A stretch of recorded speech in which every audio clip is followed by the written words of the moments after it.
Hello, I'm Bood, welcome to the channel. If you are brand new to my channel, well hopefully by the end of this video you'll be a subscriber, come join the family. If you're already a subscriber, as always, thanks for watching another one of my videos. You're all a bunch of legends, why not extend your legendary status further and smash the like button. Thank you very much, I really do appreciate it. Now, this is making China awesome. Yeah, we're going to try and make China's football awesome. I've made a few of these videos now. We've done Scotland, Australia and the US of A. Now we're moving on to one of the world's biggest populated countries, China. Surely with a population of about 35 billion. It's not that many, but there's a lot of people there. Surely with the great facilities and a good youth rating, this is going to be awesome. We're going to put China in the world's top 10. Surely we're going to be creating insane regions. So as always, what I've done is I've given all the Chinese first division and second division teams excellent training and youth facilities to hopefully keep their youth at a high level and produce good players. I've also upgraded China's youth rating, which was awful. It was the worst youth rating yet. It was so low. Oh, it was insane. That's gone up to the max. So it's going to be interesting to see if we can create some good players, because this is a league that's growing every year.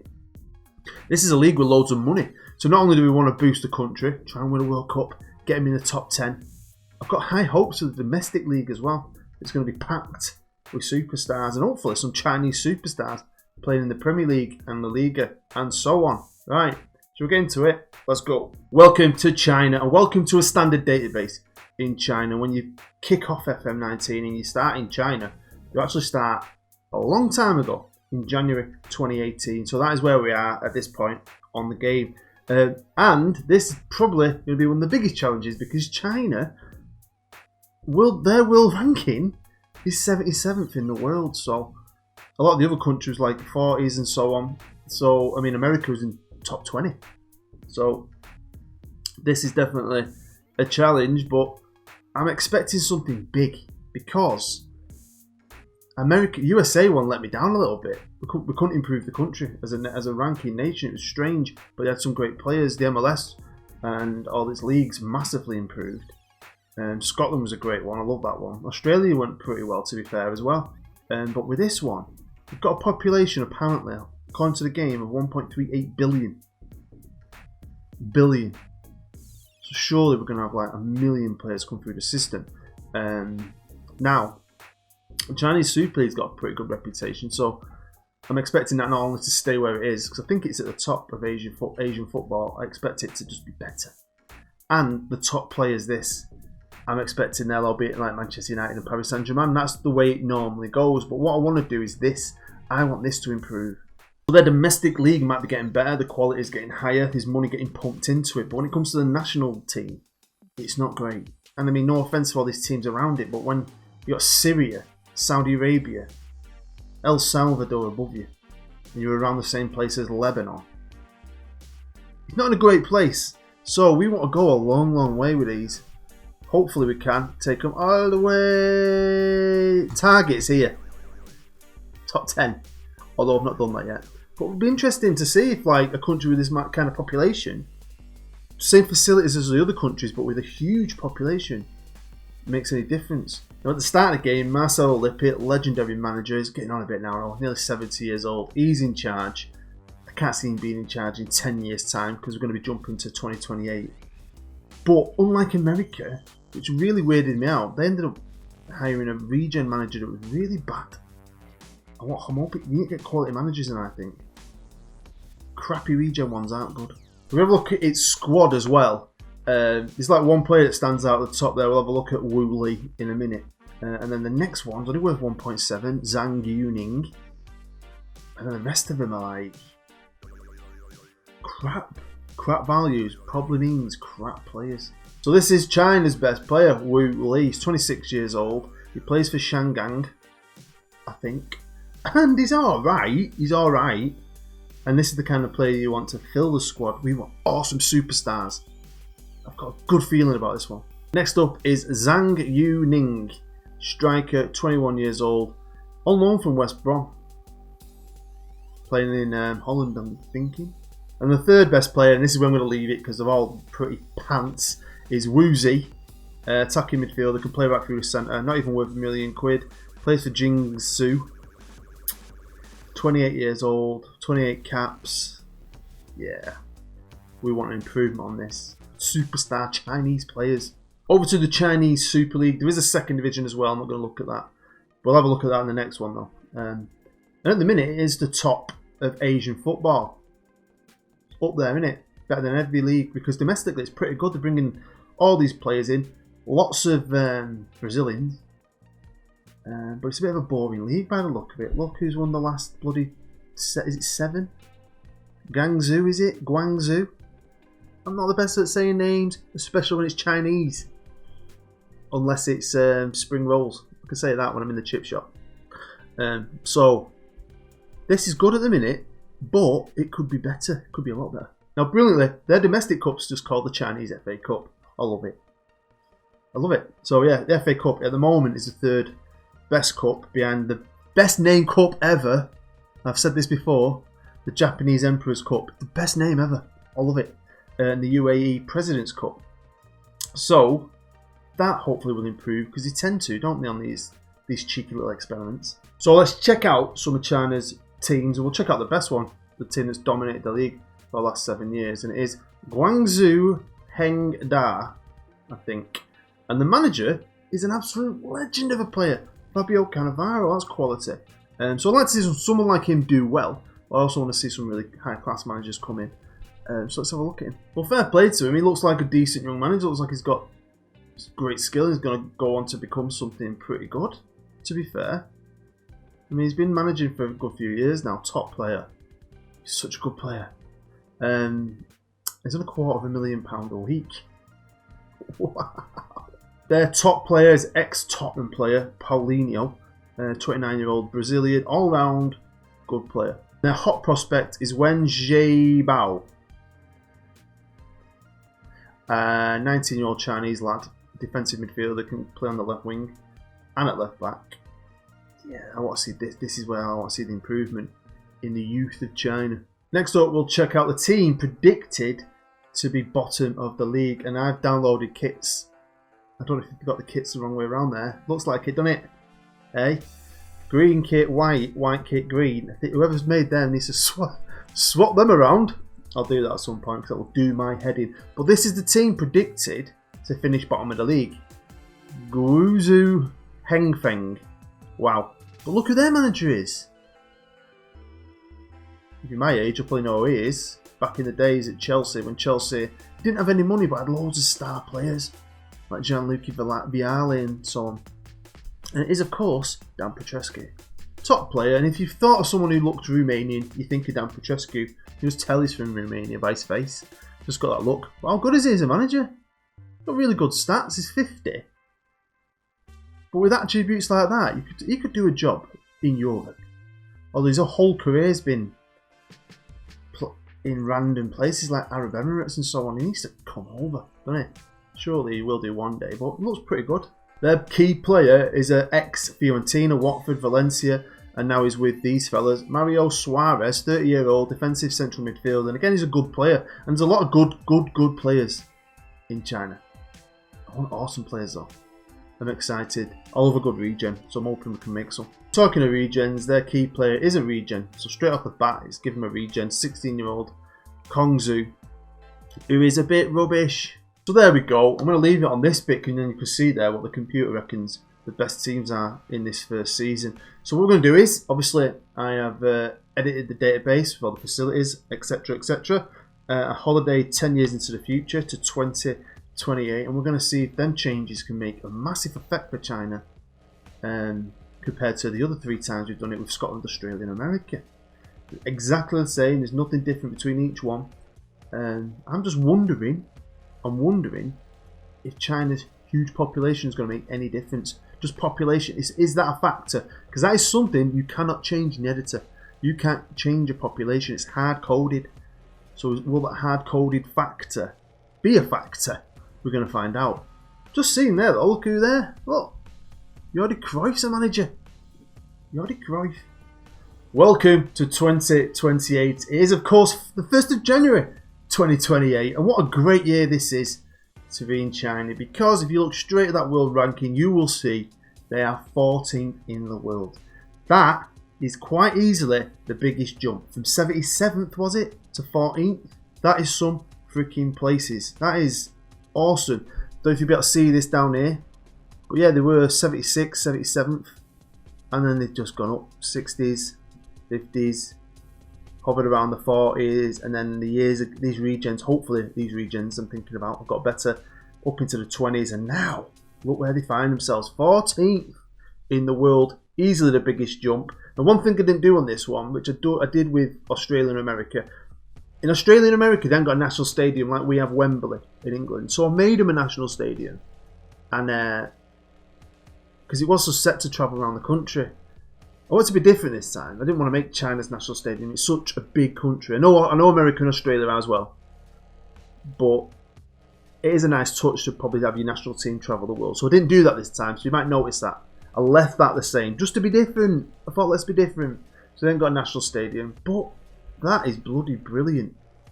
Let's get stuck into it. Here they are. A country this size, with money they could pump into it, they could be a powerhouse of football. And they're 14th in the world. And you won't argue about any of the, maybe Austria and Senegal, but all the rest of the teams above them, you know, they're powerhouses of international football. But they're above the United States. The Americans would not like that. Mexico, Croatia, South Korea, Poland, Colombia, Serbia, Uruguay. Some great, great countries. The list goes on. So I am super happy with that. Didn't break the top 10, but that's still great. Right, they're now managed by a 61-year-old Italian. Let's go for this. Let's bring it on. Bring its name on. Come on. Massimiliano Madalanione. He's alright. I hate his name though. Can't he just call himself Massi? Massi Mad or something like that. On to the players, but first, look. That's usually a good sign that they've got some good regens in it when they're all here. So let's have a look at their top 6 players. First up, it's Zhu Zijun. 25, 77 caps for China, striker, plays for Liverpool, and he's a bit good, isn't he? I quite like him. I think that's really good. You're not going to get a player like that on a standard Chinese database. And the good thing is, I don't know if you know this, you may or may not know it. If you're new to the game, you may not know it, but if you sign a South Korean, a Japanese, or a Chinese player, you get extra money. You'll get a news feed come to you from the director or chairman saying, really happy you've signed him because it brings fans, it sells shirts, we get more merchandise sales. And that's just part of the game. So if there's actual quality Chinese players out there, it's going to be a benefit for your team to sign one. Next up, it's Zuzu. So good they named him twice. Another striker playing for the best club in the world, Manchester United. 24 years old, 43 caps, 17 goals.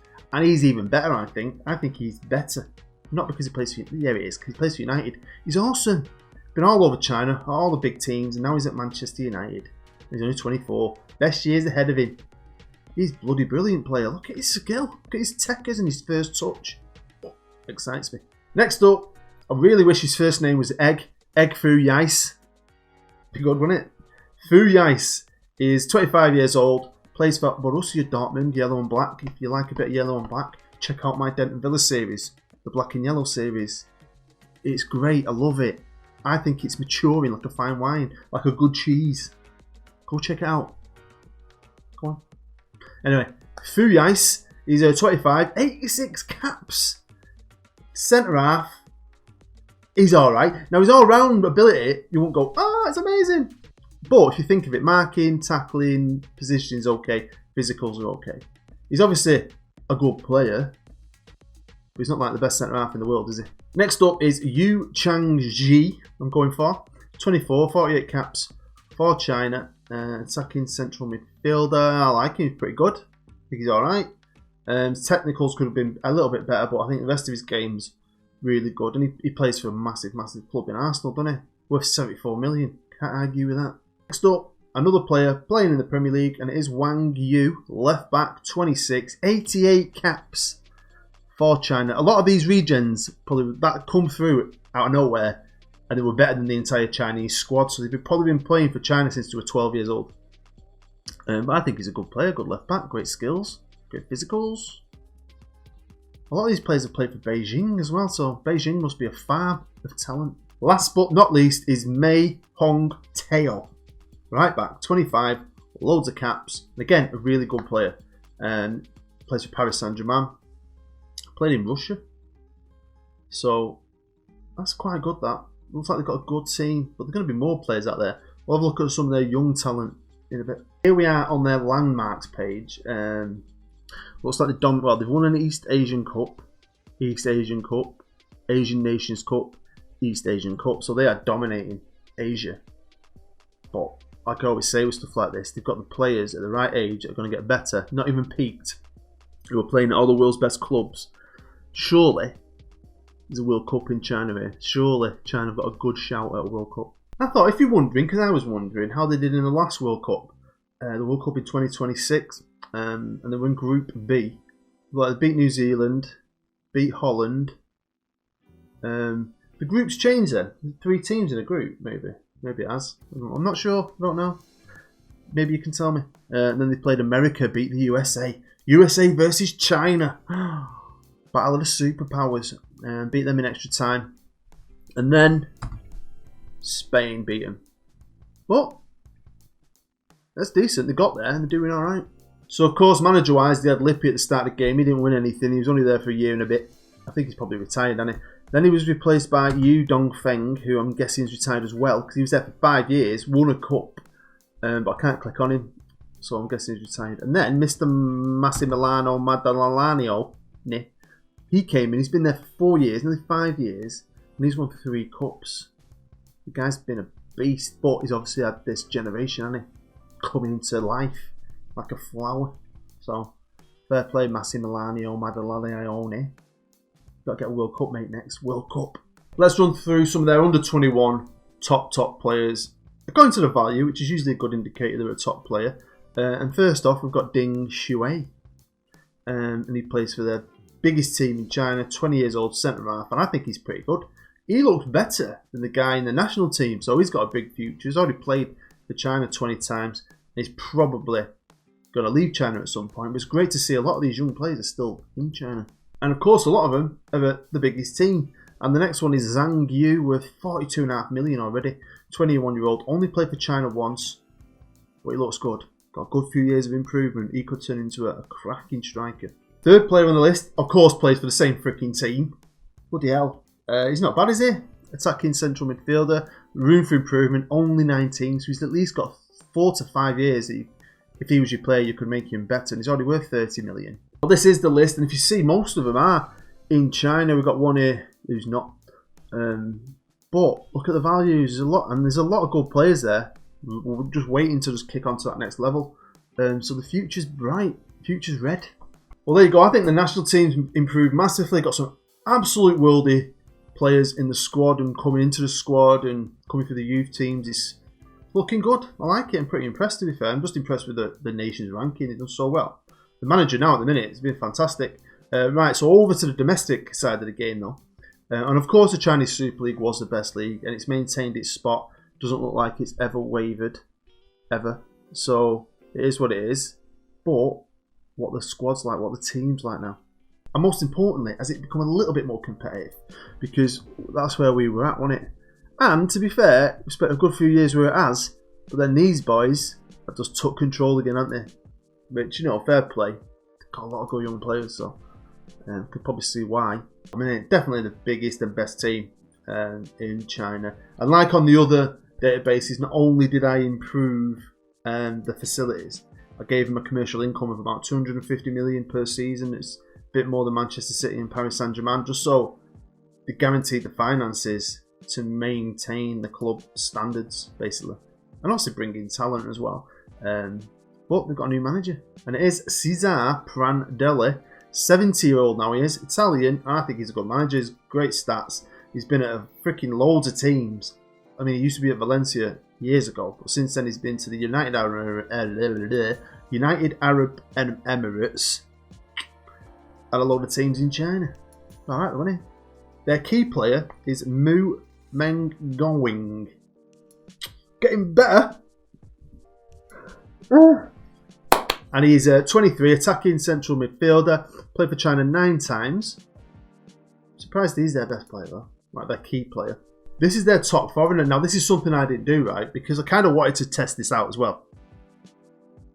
Instead of rebuilding the league and letting them pump a load of foreigners in, you might have noticed if you've watched my other videos, I get kind of annoyed that these countries become good and they create all these great players and then they farm them all out abroad. And then you go to the squads and it's just full of foreigners, right? So, you know, players from all over the world. And in Scotland, the Scottish players, the ones kept with us for like the European squads, you know. So you'd have a few average Scottish players full of foreigners, and all the best Scottish players were abroad. Same in Australia. I think it's the same in America. So in China, there's like a restriction on how many you can have per team. So I left that, hoping it'd force them to not only keep their own players, it'd be developing their own players. So that's why I think he's their best foreigner, because if you look at the best club in China's squad, it is in fact packed with Chinese players at good values. Look at this, Chinese, look at all that Chinese, look at all China flags, love it, and look at the values. I think that's worked out really well for the country. Maybe that's why they've jumped so high, maybe. I don't know, I'm just guessing, I'm just chucking out ideas. But I like that. Funny though that the best team in China, I've just been going on about all that their hot prospect keep little gem of a player is Italian, not Chinese. So fair enough, but I'm assuming if he stays in China long enough, he'll gain nationality. Of course, we looked at the team predicted to finish bottom of the league that was managed by Dan Petrescu, and they're now in the National First Division, which ain't great, and obviously Dan Petrescu isn't the manager. But let's have a look at how they are, because obviously they're a team that started off well. They had the money as everyone else, they've had the facilities, and obviously found themselves being relegated. They've got a decent manager, to be fair. 63-year-old Spaniard, got decent attributes. He's managed all over China. Blimey, about 20 jobs in China, and the team's been through some managers, hasn't it? Dan got sacked after 2 years. He's retired now. He's not in the game. And look at all their managers. Bloody hell! Their key player is in fact Spanish, 26-year-old Regen, who's bang average. And their hot prospect is 17-year-old Chinese lad Zhang, great name, who's again bang average. So yeah, it's not really worked out well for the team at the bottom.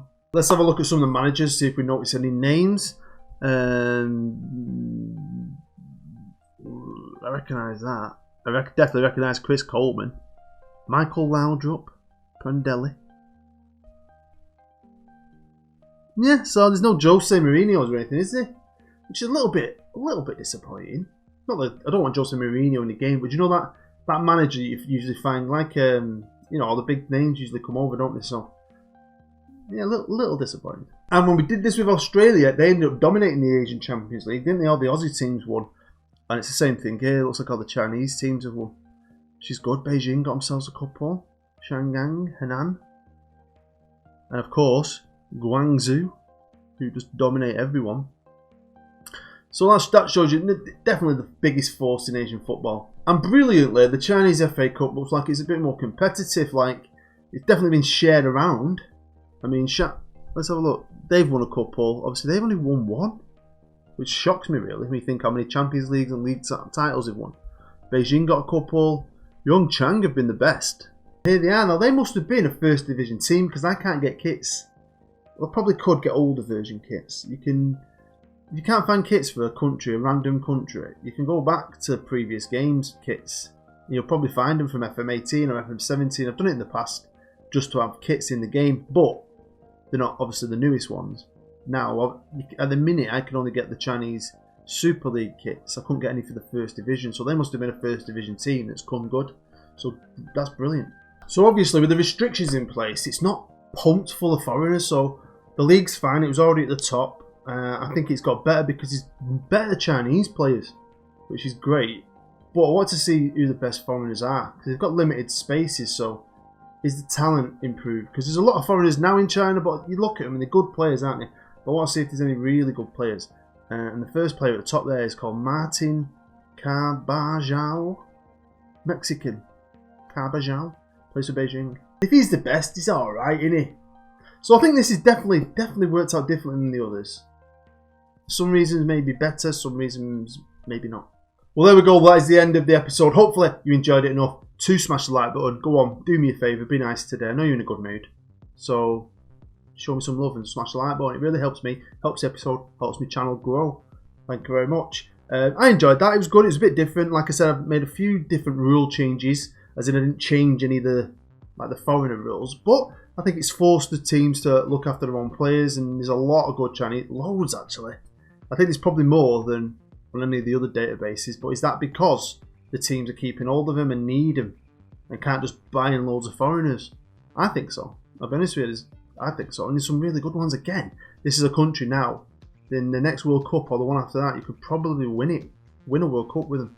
And as always, I will make the save file for 2028 available down below if you want to jump into this world and have a go in China, in this little version of China. Remember though, there's some strange rules, like the goalkeeper one. I think you can only have Chinese goalkeepers, which is usually a tough one. But there's a good few Chinese goalkeepers now, so you should be alright with that. You know, maybe I should have changed that, but then I think it would have just gone down the same path as all the others, and that was starting to annoy me. I wanted to do something slightly different, so I enjoyed it. I think it's good. And if you do have a go at this and you download the save file, let me know who you are and how you get on. And make sure you go and check out my Denton Villa series. I love it. Also my Journeyman series and everything else I've done. You'll find them all on my channel. Go and check them out. Thank you very much. Right. Also, thank you for taking time out of your busy day to watch this. I really do appreciate it. You've been a legend. I've been Bood. I'll see you next time.